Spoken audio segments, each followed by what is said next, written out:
Sahana vavatu, sahano bhunaktu, sahaviryan karavavahai, tejasvinavadhitamastu ma vidvishavahai. Om Shanti Shanti Shanti. So if the adhikaritvam is lacking, then Vedanta will not be effective in leading you to discover what the ancient rishis have discovered. This much we've discussed. In the last class we went over the four primary elements of adhikaritvam. Let's just return to that because that'll be our jumping off point for today's class.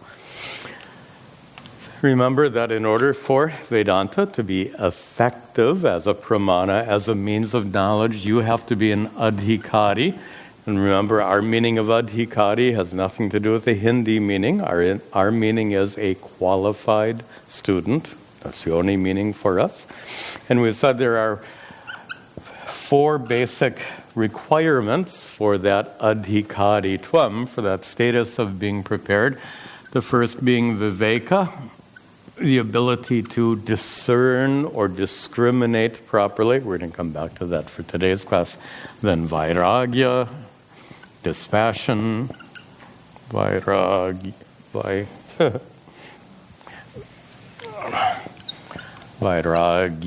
Then we had that set of 6 qualities, beginning with shama. Shama, dhamma, uparati, titiksha, shraddha, samadhanam. These 6 traits that make you emotionally mature, intellectually mature, spiritually mature, prepared. And then finally, mumukshutvam, the desire for liberation. Now, the reason I'm putting this up on the board is not that you didn't get it last time, you got it last time, but we want to see where we begin at the beginning. And the beginning is viveka. And viveka, I said, in general means discrimination between one thing or another, or discernment. But now we're going to use it in a very restricted way, in a very specific way. And that's actually how it's intended to be understood. It's intended not as discrimination or discernment in general, but a very particular kind of discernment. I think I may have used this term before, otherwise we'll get it now. Atma, anatma, viveka. This is the term used.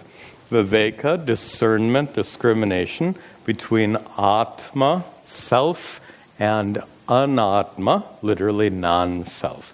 Discrimination between I and not I, discrimination between self and not self. And for the sake of this atma, anatma, viveka, there is one methodology that is, Vedanta is famous for this methodology. It's very powerful. Remember in a prior class, we pointed out that what makes Vedanta unique is not what it teaches, but rather the methodologies that it uses for the sake of teaching. And the methodology we're going to see today is one of those main methodologies employed in the teachings of Vedanta. This methodology is for the sake of atma, anatma, viveka. In fact, the methodology is atma, anatma, viveka, but with different terms. The term most often used is Drik, drishya, viveka. So viveka, you already know, discernment. Drik literally means seer. Drishya literally means seen. And they're pretty obviously connected to atma and anatma. So who are you? You are the seer, the Drik, and you are that atma, ultimately. And anything seen by you is other than you. Basic principle. Anything seen by you is other than you, therefore anatma. A basic principle. Anything seen by you, known by you, is other than you, therefore anatma. By the way, we use these words seer and seen in a figurative sense, like we do in English when you're talking to someone and you say, "Do you see what I mean?" In that expression, do you see? You can't see a meaning, so we use that word see figuratively in English and in Sanskrit. So here, this Drik, or seer, then figuratively refers to the knower or observer, and therefore seen, figuratively, would refer to the known or the observed. So here is the beginning point for our methodology that we're going to begin using in today's class, and then we may continue to use it for perhaps one or two more classes, where we undertake this discriminative understanding, this discernment between what and what, ultimately discernment between self and not self, atma and anatma. And how will we do that, since atma and anatma is very abstract, so we get more concrete for the sake of this methodology. We then discern the difference between what you see and the one who sees. You are the seer, everything else is seen. You are the knower, everything else is known to you. You are the observer, everything else is observed by you. So this is our methodology, and this is our jumping off point for today's class. It starts easy, and then very quickly we'll get in trouble. You'll see what I mean in just a moment. So we begin with, the table is known. Now, that sounds like such an obvious observation, but by labeling the table as known, we discern that it is not the knower. Just to say the table is known, who cares? Our interest is in discerning the difference between knower and known. If it is something known, it can't be the knower. If it's something observed, it can't be the observer. If it's something seen, it can't be the seer. You get it. So the table is known, therefore it is not the knower, therefore it is anatma, ultimately. The chair is known, therefore it is different from the knower, therefore it is anatma. You're with me now? This is a technique. The cloth is known, therefore it is different from the knower, therefore it is anatma. So far so good, until we come to this one. So, this body is known or not? And is it known in the same way as the table and cloth, or in a different way from the table and cloth? It's the same way, right? It's the same. My body is known in exactly the same way as the table, as the chair, as the cloth. Therefore, this body is other than the known. The body is known. Therefore, other than the knower, establishing the body to be anatma. But this is where things get confusing. And watch this. The table is hard. The hardness of the table belongs to the table. The cloth is orange. The orangeness of the cloth belongs to the cloth. This body happens to be male. The maleness of the body belongs to the body. Then why is it in common language we refer to ourselves as male and female?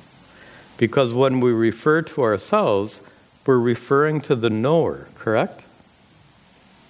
When you say I, are you referring to a table or a cloth or something known to you? When you use the first person pronoun I, you're always referring to the observer, to the knower. The ultimate meaning of that I happens to be atma. We have to discover that. But ultimately, I points, as it were, to atma. So, if we use language like I am male, I am female, I am young, I am old, I am healthy, I am sick, all of these attributes belong to the body, do they not? And if I say I am male, and the body is an object known to me, the body isn't, watch the logic here. The body is known to me, the body is male, therefore I am male. Do you see how lame that logic is? The body is known to me, the body is male in gender, therefore I am male. This table is known to me, the table is hard, therefore I am hard. This cloth is known to me, the cloth is orange, therefore I am orange. Absurd. This body is known to me, the body happens to be male, therefore I am male, is equally absurd as if I were to say I am orange. There's massive confusion here, and we need to start to deconstruct, as it were, that confusion. Take it apart, figure out what's going wrong. So we had no problem with the table, no problem with the chair, no problem with the cloth. We only got into trouble here. So what is the difference between this? This is a good example. What is the difference between this arm and this arm? Good. The arm of the chair. So this arm of the chair is an object known to me. This arm hanging out here is an object known to me. We've already established that they're known in exactly the same manner, but there is a difference. Obviously, there's a difference. And the difference is there's sensation in the arm connected to my body. There's no sensation in the arm of the chair. That's all. Do you know, sensation? Sensation is a function of the nerves in your skin. Aren't we getting a little bit arbitrary? Wherever there are nerves, that is me. Look at this. In our bodies, it turns out that our nerves don't enter into our fingernails and hair, right? Which is why we can cut. You can imagine if you had nerves in your fingernails and hair, we'd all have long hair and long fingernails as well. But isn't it kind of suppose we did? What would that? Let's develop this a little bit. I'd like you to see how arbitrary it is. The arbitrary point is the division between I and not I, the division between atma and anatma. I won't say I'm hard, I won't say I'm orange, but I will say I am male. So what is the difference? The difference is the absence or presence of sensation. And according to the teachings of Vedanta, the absence or presence of sensation is a totally lame basis for distinguishing between atma and anatma. And to illustrate this, I made up some really weird stories. Here's one. Suppose I'm taking some kind of medication, and it has a really weird side effect of causing the nerves in my skin to actually grow through the skin and into my clothing. Really weird. Nothing like that can happen, of course, but just for the sake of exploring this. So suppose because of a side effect of this medication, nerves actually grew into this cloth. if that were the case, when I touched the cloth, it would feel exactly the same as touching my arm, right? So if nerves penetrated this cloth, this would feel like touching my arm. In fact, just as this feels like me, this would feel like me. Look at the consequence of that. So before taking, first of all, pretty weird if this cloth is a thing hanging on me, but if somehow my nerves pervade it, it feels like me. It's still a piece of cloth, but it feels like me. And to make matters worse, here's another funny observation with this example. So before I took the medication, based on my skin color, I could call myself white. After taking the medication, since this feels like me, I'll say I am orange. How absurd is that? And that's exactly the point of this weird story, is to show the absurdity of making this division between atma and anatma based on how extensive your nerves are. Here, I'll give you another example. This is with the presence of nerves. How about the absence of nerves? You've all gone to the dentist, had some Novocaine, and when you're coming home from the dentist, your lip is numb. Have you noticed that when your lip is numb, it feels like a foreign object attached to your face? You know that sensation? What is that hanging on my face? Oh, it's my lip. So which means the sense of I-ness in your lip is merely due to the presence of sensation. Which means if your body were numb, then it wouldn't be you. We're seeing the arbitrariness of this. One final example. If you fall asleep at night laying on your arm, you wake up in the middle of the night, your arm is absolutely numb. You touch that arm and you feel, whose arm is that? It's an arm, but it doesn't feel like your arm because it's totally numb. So the point we're establishing is that we identify with our physical bodies. The I-ness of the physical bodies takes place due to something so arbitrary as the presence or absence of nerves. Imagine if your whole body were numb, head to toe. Think about that. What would that be like if your whole body were numb from head to toe? It would be a thing to you, right? It would be a thing. Of course, you'd find yourself inside, trapped. It sounds like some horror story. You'd find yourself trapped inside of this insentient inert thing. You'd find yourself inside, looking out through these two little holes, hearing whatever came into these holes, smelling whatever came in here, tasting whatever came in here, but you would be inside a thing which was not you. Now, the point we're making is we need to get rid of this identification with the body, which takes place for this totally lame reason that it happens to be pervaded by senses. So,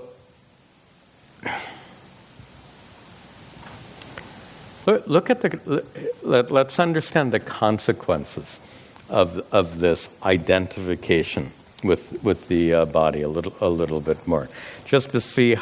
You're thinking, Swamiji, okay, so I take the body as me because it has sensation. I don't take the table as me because it has no sensation.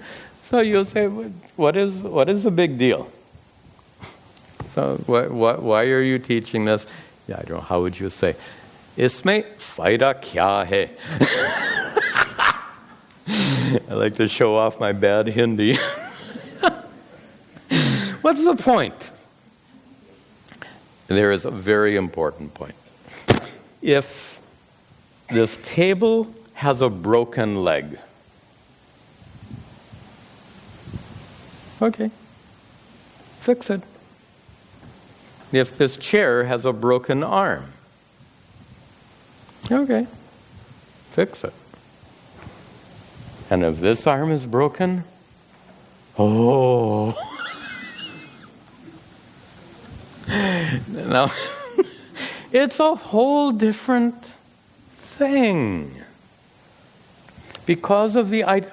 Actually, that's perhaps maybe not the best example. How about this? Suppose this table is old and worn out, falling apart. Suppose this chair is old and worn out, faded. You see where this is going? Do you know, in fact, old furniture is valuable. They call it antique. You pay more money for that old table. But look at the negative judgments we have with regard to the aging of bodies, especially our own bodies. Negative judgments which ultimately result in suffering. And this is where we come back to Advaita Vedanta. These judgments cause suffering. Now, notice two kinds. I can make a judgment that the table has a broken leg. That's a judgment. I can make a judgment that the chair has a broken arm. That's a judgment. I can also make a judgment that this arm connected to my shoulder is broken. But somehow there's a real difference between those judgments. If the table has a broken leg, it's a fact that I have to deal with. If the chair has a broken arm, it's a fact that I have to deal with. If the arm connected to my shoulder is broken, there's something more. So yes, it is a fact that I have to deal with, but there's something more. What is that more? There's some emotional charge associated with this. Why? It's my arm. It's not that the arm is broken, I am broken. I am damaged. And there comes the negative judgment, a negative judgment that causes suffering. So,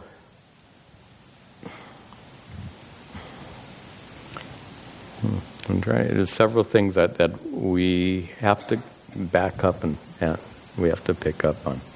We haven't differentiated in this class yet between pain and suffering, correct? We did? No, we have not.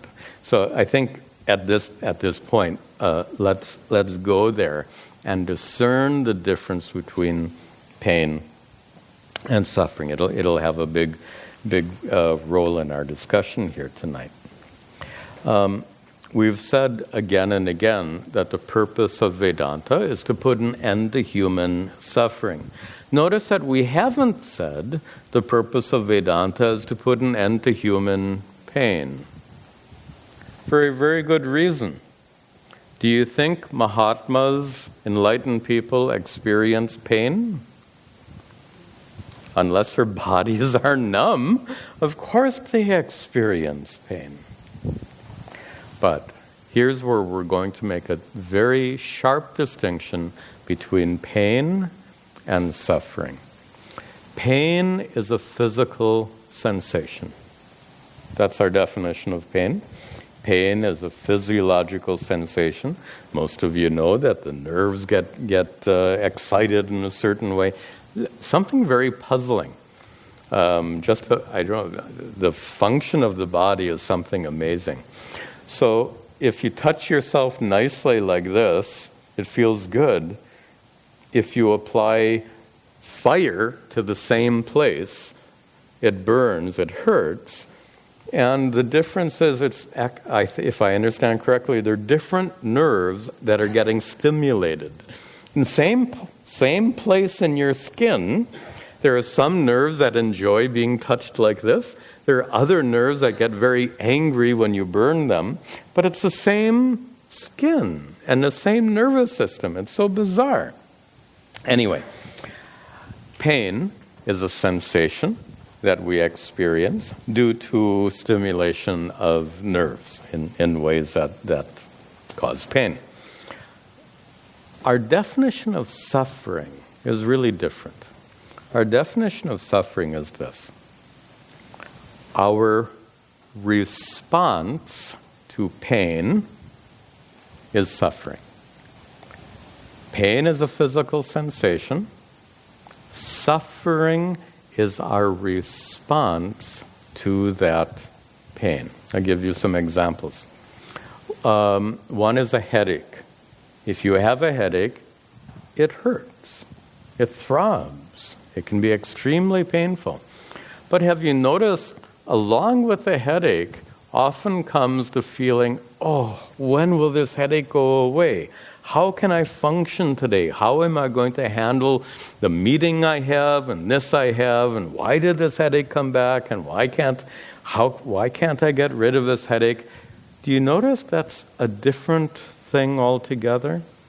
Pain is a physical sensation, but all this other stuff, the resistance to the pain, the resentment over the presence of pain, the disappointment, the frustration, that's what we call suffering.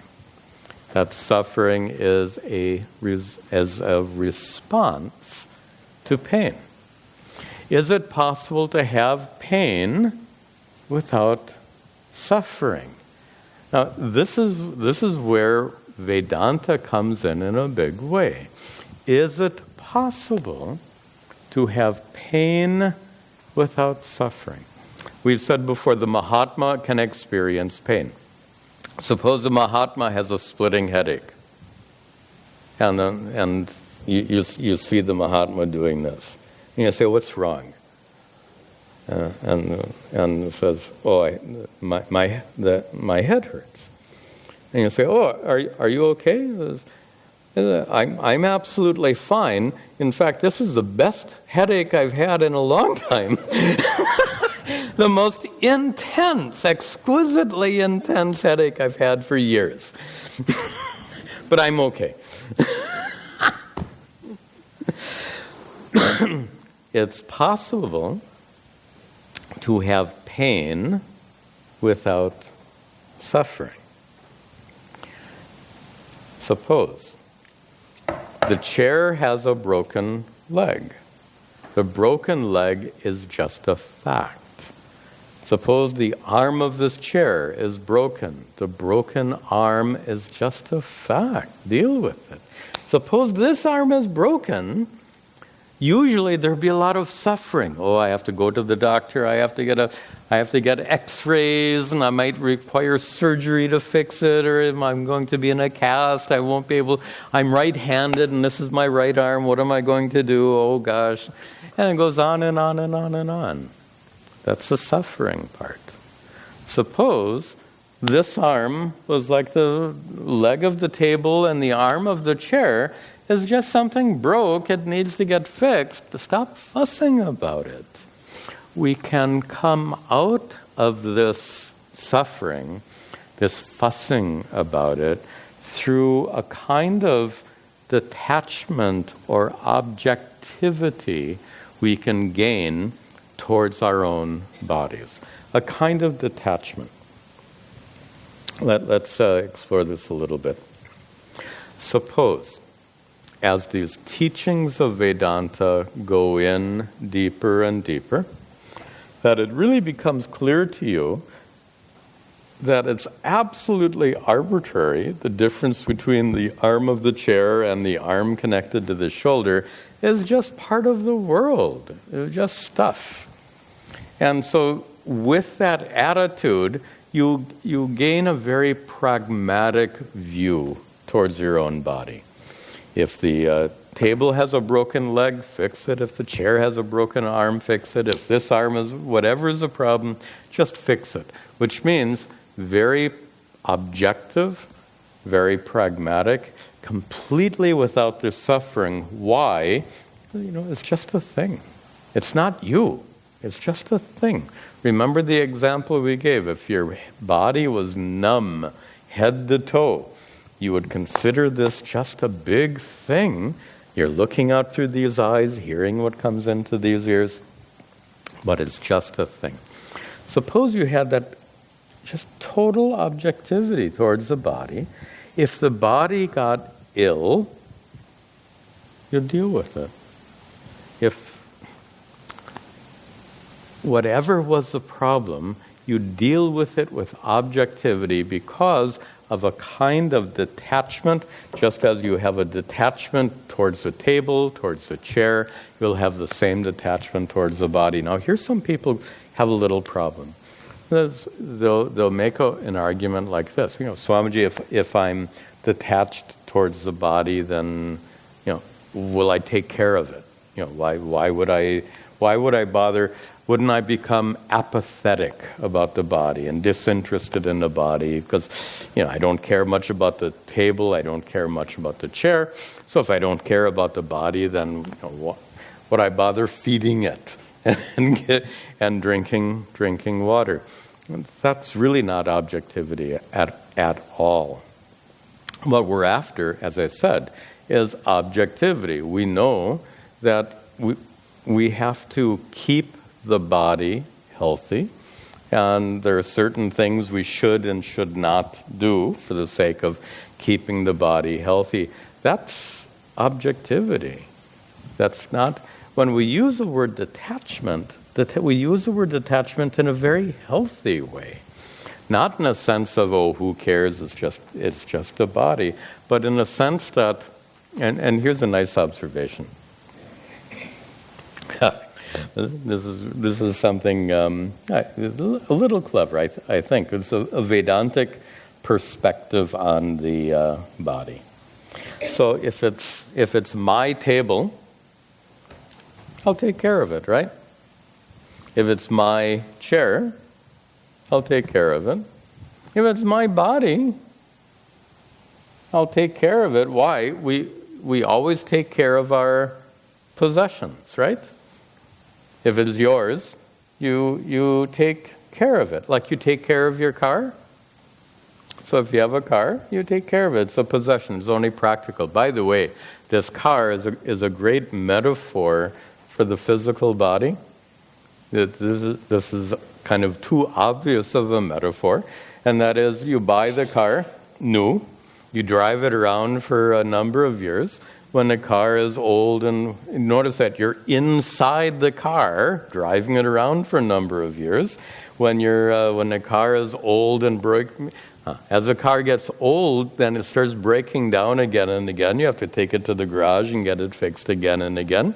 And eventually, when it's too old and can't be repaired, you get out of the car, you get rid of it, and you buy a new car. You see, it's a pretty obvious metaphor. So just as you acquire a brand new car, when you're born, you acquire a brand new body, and you're the one inside of it, looking out through these little holes and hearing whatever comes in to these little holes.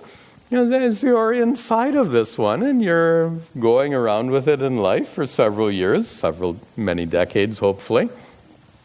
And notice as the bodies get older and older, then they require more service. Well, you don't take it to the garage, you take it to the hospital, to your doctor. And just as eventually your car will get so old that it's impossible to keep it running properly, eventually these bodies will get so unreliable and old that all the doctors in the world can't really keep them going, at which time you will get out of being inside of this body. This body will get burned, and you get a new body, and you get inside that new body is just like a car. Now, let's have some fun with this car thing. Look at this. This is a, oh, you like this is good. 1953 model American.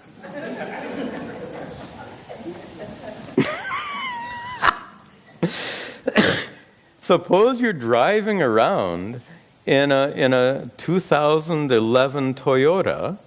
Will you say, I am a 2011 Toyota? How ridiculous would that be? So therefore, should I say, here I am inside of this 1953 model American, should I say I am a 60-something-year-old American? Do you see it? It's an exact metaphor. We don't identify ourselves with our cars.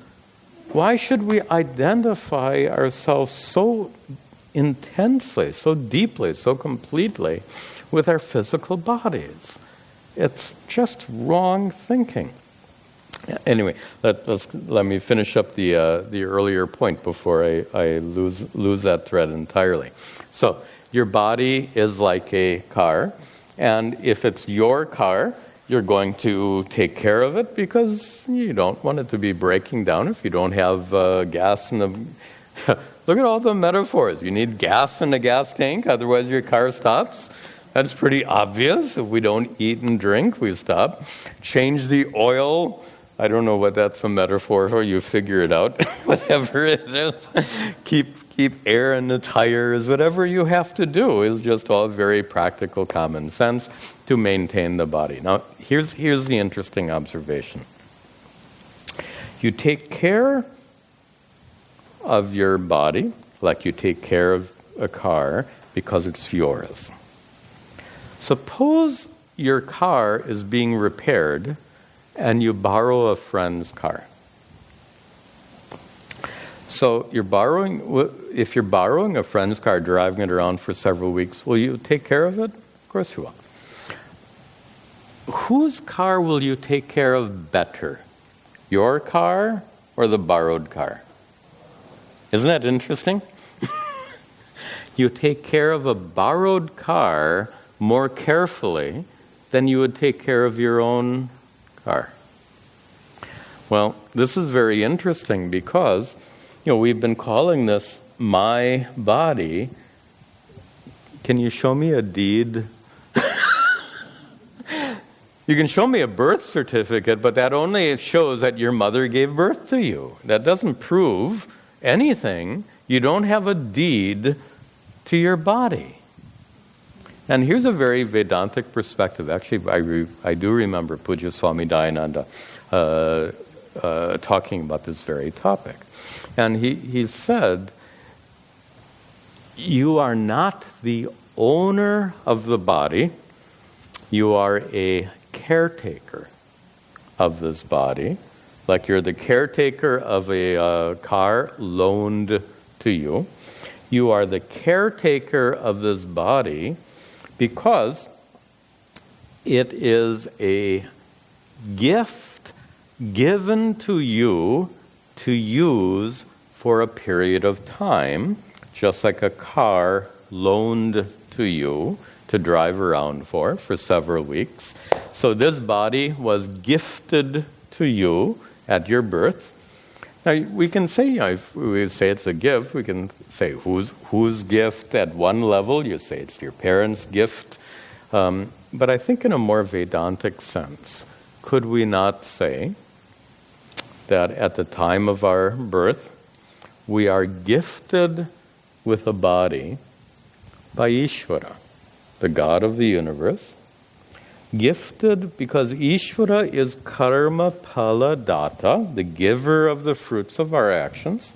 And in order for us to exhaust certain prarabdha karmas, we require an appropriate human body to exhaust those karmas. So for the sake of exhausting a particular set of prarabdha karmas, Ishvara endows us with a physical body for a period of time for the sake of exhausting those karmas. We're gifted with a precious gift, an amazing gift. There's no other animal on this planet anything like the glories that we find in a human body. So if we look at it through this lens, this body is something so precious. And as the caretaker of that body, how could we dream of neglecting it? Now, I'm going on this point a little bit just to emphasize that to become detached from our bodies, to recognize our bodies as anatma, doesn't mean indifference. Detachment doesn't mean indifference.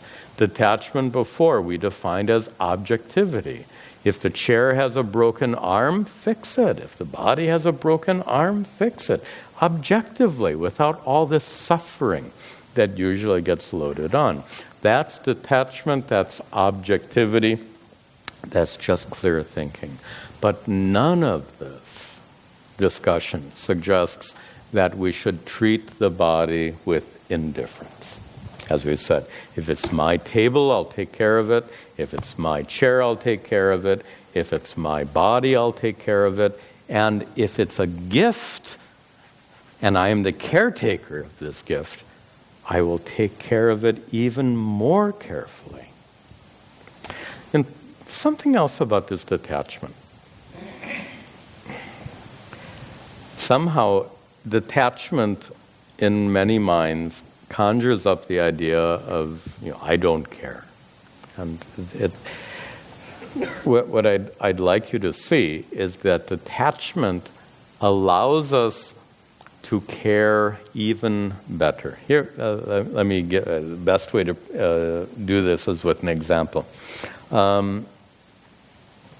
Suppose you're driving your car, and by the way, have you noticed that people get really attached to their cars? You may not have this problem, but some people do. In fact, I'll just tell you a funny memory. When I got out of college in the 1970s, I moved to California. California is car country. Not everyone, but so many people seem to be in love with their cars. So in suburban Los Angeles, where I lived in for a while in the 1970s, in suburban Los Angeles, every Sunday morning, you would see in the driveway of house after house after house, the cars would be parked in the driveway, and the people would be out there with a bucket of soapy water, and they'd be lovingly massaging their cars.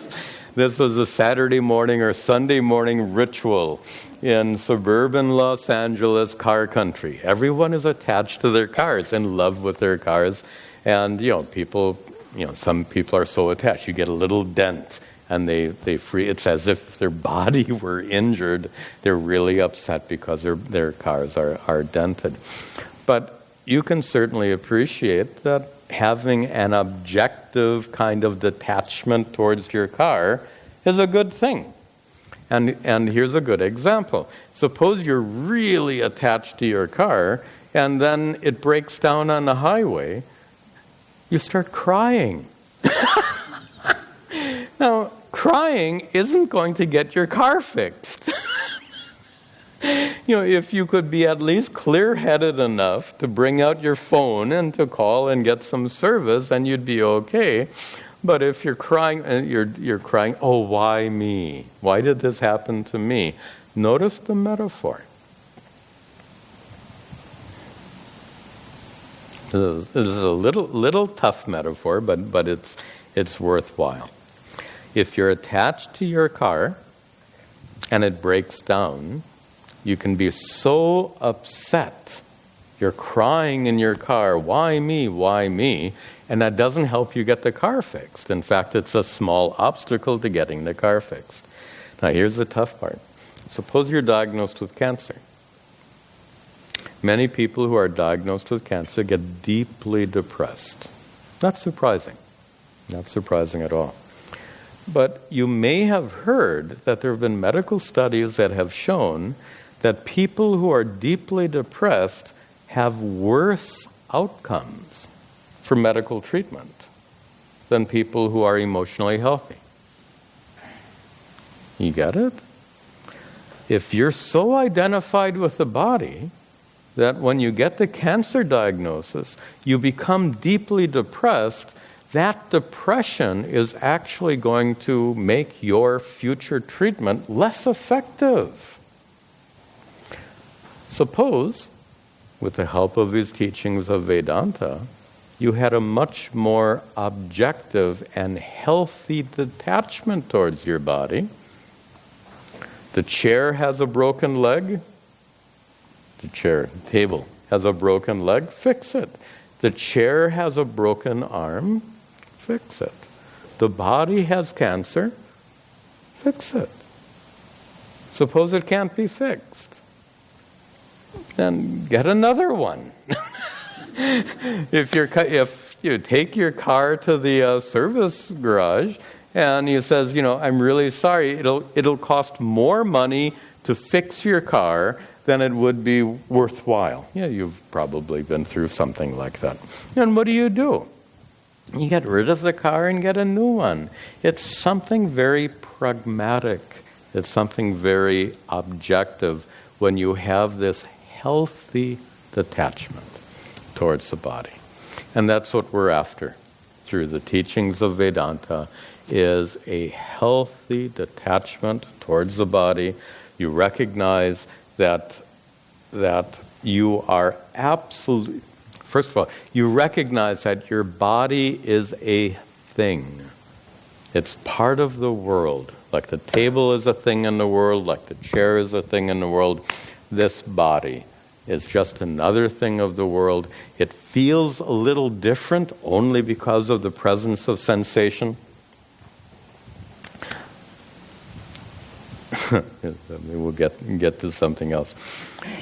But we've already determined that sensation, the mere presence of nerves and sensation, is such a weak basis for giving this body a special status. This body is like any other thing in the world except for the fact that you have been gifted with this body. And since it is a gift and you are the caretaker, you have to take care of it. Okay. Enough on the body. So this is where we begin, this atma, anatma, viveka. Now let's take the next step. The next step, as I said, if the body were completely numb from head to toe, you would have the sense of being stuck inside, looking out through these holes, hearing whatever happens in these holes, giving you that sense of being stuck inside the body. I'd like to suggest that is equally arbitrary. Just as it's arbitrary that the body is like me, it's arbitrary because it's merely due to nerves. In the same way, we can suggest that it's arbitrary that you are inside here looking out. It's another... If the I-ness of the body is a side effect of nerves, being inside of this body is a side effect of our sense organs. And let me show you why. As human beings, we are highly visual. I think of all of our five senses, sight for us is the primary sight, which is why we can get the sense. I mean, right now, as you're looking at me, Do you feel like you are a conscious being behind your eyeballs looking out into the world? You can imagine that. Where, if I ask you, where in your body do you feel yourself most intensely? Now, when you're dealing with some deep emotions, you may feel something here. But right now, I presume you're not feeling any intense emotions. You are looking at me. So right now, in terms of your experience, you might find yourself, in terms of the location in your body, you might find yourself primarily behind your eyeballs, looking out through your eyeballs. I'd like to suggest that's also equally arbitrary to say even that you're inside this body. Here's another one of my weird examples, like the medication that made my nerves grow. Here's an even weirder example. I made this up decades ago. I used this. Suppose we meet with a mad scientist who interconnects our nervous systems through some fancy equipment, interconnects our nervous systems in such a way that he can flip a switch, and when he flips the switch, what he does is he causes the nervous impulses from my eyes to go to your brain, and he causes the nerve impulses from your eyes to go to my brain. That's what he's done. So he has this machine and apparatus. It's connected to me. It's connected to you, and it's connected in such a way that when he flips the switch, whatever your eyes pick up goes to my brain. Whatever my eyes pick up goes to your brain. On a count of 3, imagine this has been done. On a count of 3, he flips the switch. 1, 2, 3. What do you experience? You're now seeing whatever my eyes pick up. You're looking at this lecture hall full of students. Your perspective is from here, up on the stage. Where would you feel yourself located at that moment? The moment the switch was flipped, you would feel like you were instantaneously transported from your chair to my chair. Merely due to interconnecting our eyes. Isn't that a little odd? So what we're building is an argument that says that your sense of being located inside your body is arbitrary. It's a side effect of your sensations. Let's take this one more step further. Suppose you were, and it's sad, many people suffer from eye disease and many people suffer blindness. Imagine being blind. You'd still feel yourself in your body, right? Even though you couldn't see around you, you'd still find yourself in your chair. Certainly you'd be hearing my words. You'd know that you're in the lecture hall. So even though you're blind, you couldn't see anything in this lecture hall, you could still hear me, right? Suppose you were not only blind, you were also deaf. I don't know, why would you come to class? I don't know, but that's another story. So anyway, sitting here in this lecture hall, you were blind and you were deaf. But you'd still have a sense of being here. You'd feel the chair underneath you. You'd feel the floor underneath you. You'd feel maybe the air conditioning on your body. So you would still have the physical sensation of being in this room.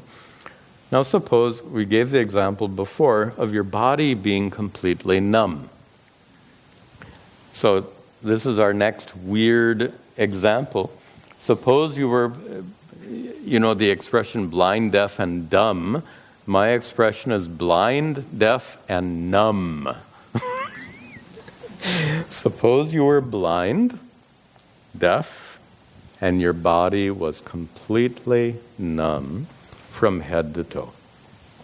Now, you'd still be able to think, right? So imagine being here now, being blind, deaf, and numb, head to toe, and then a question comes up in your mind, where am I? How would you answer that question? If you were blind, deaf, and numb, what would be your sense of location? None, right? Our sense of location is entirely due to our senses. If you're blind, deaf, and numb, you couldn't locate yourself in your body. You couldn't locate yourself in this chair. You couldn't locate yourself in this room. You couldn't locate yourself on this planet. You'd have no sense of location whatsoever. What we're doing is challenging our most ordinary experiences of being a human being. We think that this is us. I am this, this walking, talking thing. I am inside this walking, talking thing. And we have to see it for what it is. And this is the viveka we're discussing now. Viveka means proper discernment, proper objective understanding of what is the world and what is your relationship with it. What is the world? The world is drishya. What is your relationship with it? You are the Drik. You are the seer. Which means world is on one side, you are on the other side. Similarly, not only is the world drishya, your body is equally drishya. Therefore, you, as the Drik, are separate and distinct from that body. And please note that the qualities of the world belong to the world, just to remind us, and then we're going to take one more step. The hardness of the table belongs to the table, not me. The color of this cloth belongs to the cloth, not me. The maleness of this body belongs to the body, not me. The age of this body belongs to the body, not me. The health of this body belongs to the body, not me. This is all Drik, drishya, viveka. And we just introduced one more, and that is our sensations. So, is your power of sight Drik or drishya? You have to think twice on this one. Your power of sight is Drik or drishya. Do you know if you're blind? Do you know if you're nearsighted or farsighted? It's interesting. When you go to have your eyes checked, the doctor has to ask you, is this lens better or is that lens better? The doctor doesn't know. Only you know which one is better. So doesn't that mean you are the observer of the function of your eyes? Right? So you know if you're nearsighted or farsighted. You are the observer of the function of your ears. You You are the observer of the function of your sense of smell and taste and touch, which means all these 5 senses, the sense organs and their function, are not Drik. They're all drishya. They're known to you. The function of your 5 senses are known to you. Therefore, they're also drishya. They're observed. And you are the conscious observer. So this is our next step. So that also, more examples. We do this all the time. When you say, I am nearsighted, what is that? Notice, it's your eyes that are nearsighted, but notice our language. Our language gets us in trouble all the time. I am nearsighted. I am hard of hearing, etc. It's like saying, I am orange. It's as absurd to say, I have this orange cloth, therefore I am orange. I have nearsighted eyes, therefore I am nearsighted. All right. This is the kind of inquiry that the ancient rishis began some thousands of years ago. Remember, before there were any scriptures, there were these rishis who started asking these questions.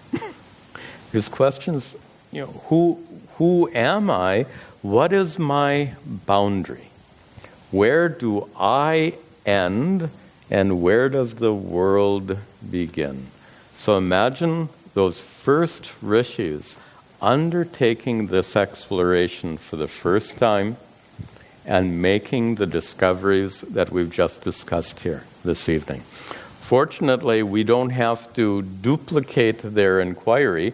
We can draw upon what they discovered. We have the scriptures that they gave us, and so it's a shortcut. If you had to do all of this on your own, it could be quite tedious. I think we gave the example before. If you had to figure out calculus on your own, it would be very tedious. Better to have a teacher. So we have the benefit of what the ancient rishis discovered, and that's what we've just begun. The next step, I don't think we want to go there. Maybe a little bit this evening. So far we're going step by step. This atma, anatma, viveka. So for anything known to me is not me. The world around me is known to me, observed by me. It's not me. This body is known to me. It's observed by me. It's an object known to me. It's definitely not me, anatma. My senses and the function of my senses are known to me. They're part of the world. They're not me. What is the next step? Next step is what's happening in your mind. And this is where things get much more interesting. We'll just start on this, but it'll be the main topic for our next class. Consider that just as there are physical objects in the world, your body is a physical object. The function of your senses is not really your eyeballs are physical objects, but the function of your eyeballs is not a physical thing, right? Your eyeballs are physical things, but the ability to see is not a physical thing. And, in Sanskrit, we make a distinction between stula and sukshma. Stula meaning physical or tangible. Sukshma meaning non-physical, non-tangible in the sense that you can't touch it, you can't see, hear, taste, touch, or smell it. So with regard to your senses, we would say that the function of your senses are known to you not as a physical object, but as a non-physical physical object.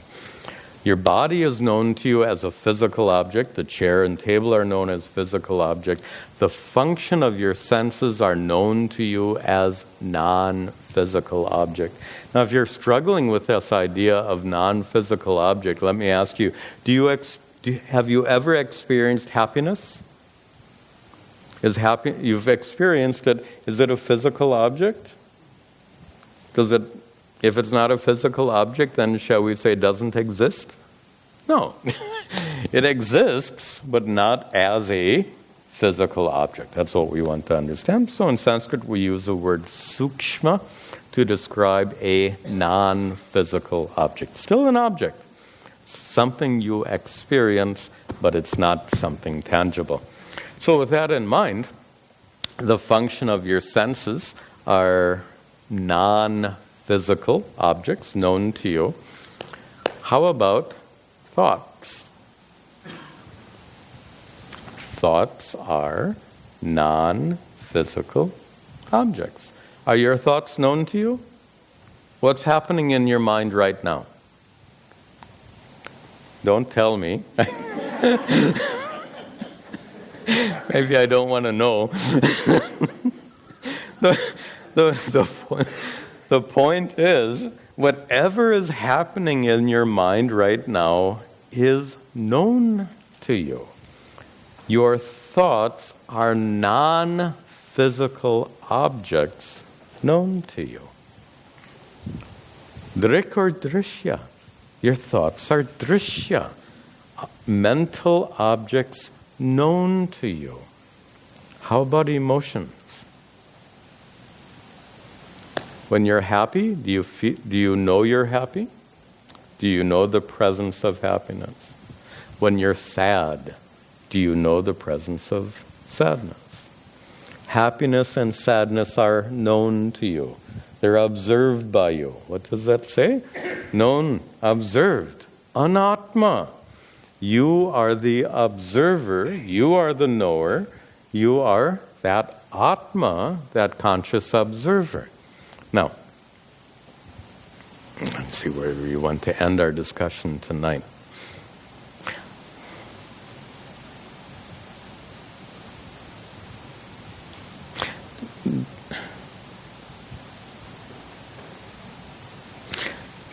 We'll just start this. This will give you something to think about through the week. The table is known to me. The hardness of the table belongs to the table, not me. This body is known to me. The maleness of the body belongs to the body and not to me. My power of sight is known to me. My short-sightedness or nearsightedness belongs to my power of sight and not to me.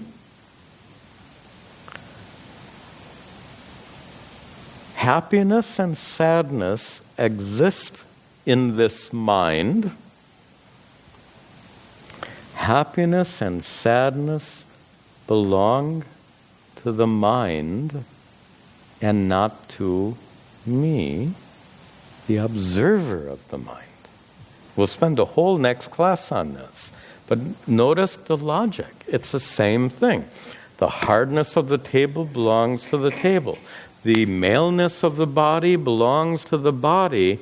The happiness and sadness of your mind belong to your mind and not to you.